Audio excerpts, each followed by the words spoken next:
Hey, here we are again. I'm Robin Da Vinci, and I've worked with people of high net worth and I've started companies for people, and I do a lot of accounting, a lot of management, property management. I was in property management for more than 40 years. So I know about what I speak. So I watched a video the other day on Shaquille O'Neal, a basketball player I just loved watching play the game, and I really do respect him. His work with youth and just humans in general after his career has been remarkable. And I have found him to be a very honest guy when it comes to his finances. And he spoke to that because he's been making a lot of money for a long time. He really was making a lot of money. And he started making a lot of money when he was very young. So in his early 20s, when he started making this money, he admits now that he made so many money mistakes because no one ever trained him about money through the course of his education. Now, he wasn't really pointing fingers or blaming anybody, but it does speak to the fact that a giant of an athlete, an incredible athlete, they probably focused on him playing basketball. And I'm not saying I don't know his grades and I don't know if he flunked out of anything or if anybody covered for him. That's not what I'm saying. I'm just saying that his focus was sports. And then what happened, which was incredible, there's only around 400 pro basketball players in this country. He was one of the men that moved into pro basketball and started making a lot of money without any training in money. And he admits that it was one of his big regrets, that many mistakes, and he didn't wise up until much later. And so when someone like that speaks, I listen, because believe it or not, everybody, millionaires and billionaires make money mistakes. And they make mistakes, and sometimes they don't tell the truth, and sometimes their balance sheets are just that, a lot of BS. I was just watching a special on a political person who had inflated some numbers of estimates of what his company was going to make and how they have fallen so short of those investments. And that's called just plain exaggerating or hoping for the best when it's not going to happen. So billionaires, millionaires, and people who are ultimately very comfortable often make a lot of mistakes. Now, they talk about the 1% all the time, that, there's these people in the 1% category, and you know who they are, the top people, earners in the world. And they talk about the 1%, but there's a pretty good percent of people who are comfortable, who are retired comfortably, who have the things they want and need, can help others. They're relatively philanthropic, and they're probably the percent that made the least mistakes because their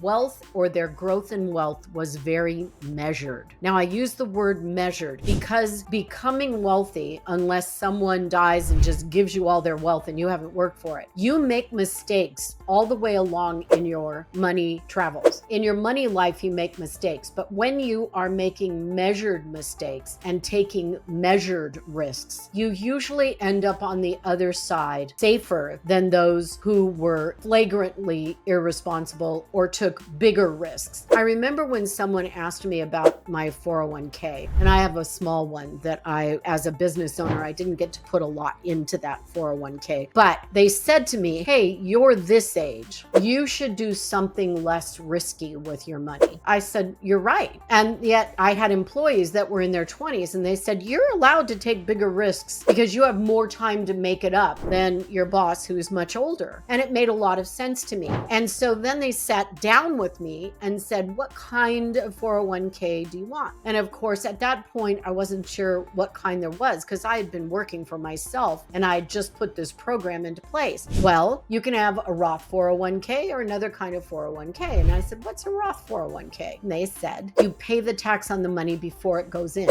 The other kind, and I'm certain there's a couple of other kinds, but the other kind that they explained to me was that when you take it out, then you pay the tax. So I said to myself, well, Robin, you're X amount of age now. What do you want to do later? And I said, I'd rather pay the tax now. So I pay the tax now. I paid the tax then. So I can keep that 401k there and I don't have to pull money out because the government already got their tax. Those are things I'm trying to teach you guys about being smarter with your money. And there's no too early to start investing in something. And I think Shaquille O'Neal is the perfect example of someone who would need management management at a very young age. Most of us, maybe by 30, are looking to start investing and maybe get a nest egg going. But someone who jumps out of high school like Kobe did into the world of money, and I think he had some guidance, because I think at one point he went broke and had to build his finances back up. But you jump into all this money rather than a steady climb, and you make all those mistakes. So Shaquille O'Neal, to me, and Kobe Bryant and the things he went through, they speak to a need to learn this stuff early. And if nothing else, kind of hold on to your money and don't give it away to everybody. Because one of the things that happens is you get rich and people think you should give them your money. And I know that you can be very generous, and there are people that helped you out. You want to buy your parents a home. I would have loved to have been able to buy my mother something. I never made enough money to be one of those people. I always took care of my mom, but I never made enough money to really make a difference. But the sad part is that people take advantage of the naive people with money. And so if he had had a measured approach to his money and said, okay, I'm making $3 million a year. After taxes, the next $1 million goes over here, no one touches it. Then we'll play around with this next set of money. That's how it should work. You can be generous, put money aside, pay your tax, and then find out what you can live with. Find out the money you can be generous with. So remember that as you're getting older and as you're getting hopefully wiser about your money, is that you have to put money aside for you and your future first. And you pay your tax on that money, and then you look at the money you have left. Now, a lot of us don't have money to get to put away, and that's what makes it difficult. You go, well, Robin, what are you talking about? I never have time to put any money away. I am always using that money up. By the time I get to sit down and look at my checking account, I've got $28 left. I know how that feels. When my kid's father left me, I had $25 odd, $24, $23 in my checking account because he had taken all of it. And I said, I've got 3 little kids and $23. What the hell am I going to do? Nobody should be in that position, and it happens all the time. So this is why I'm talking to you in this segment of videos about integrity, human nature, and learning from an early age what to do with your money. Measured response to money.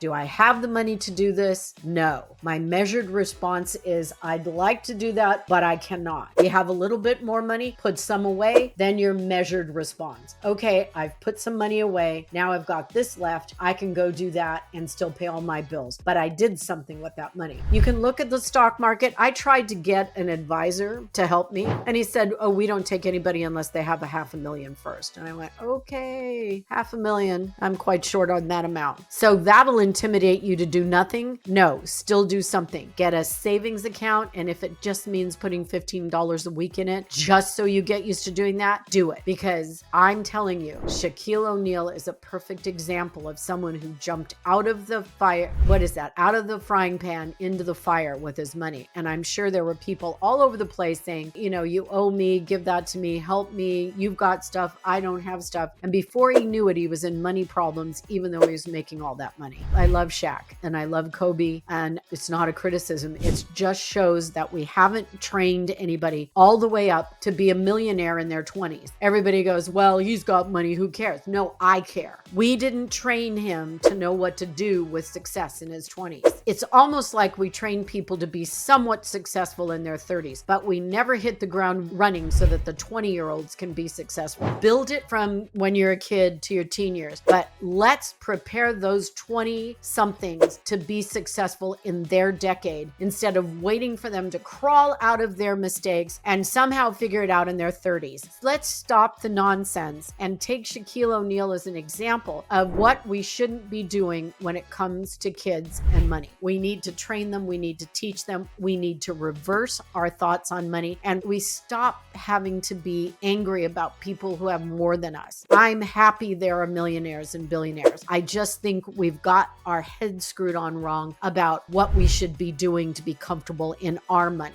and with our integrity, with fighting human nature, that fight, flight, or freeze. We've got to change that around, because there's only going to be a few billionaires in the world, and there might be a lot more millionaires, but really, why not the rest of us? Why can't we be successful too? So I gotta tell you, stop your whining. Let's work on this. Let's go back to basics. Watch my videos on budgeting and W-4s and all of that stuff. I'm telling you, I'm trying to help you before you do one more money mistake. So I'm signing off now. And from the Money Lady, I hope that you can have the things that you need and want, and that you do it with integrity, and that you understand that human nature sometimes gets in the way of our success. So thank you for watching, like, and subscribe, and I'll be back with more practical stuff. Take good care.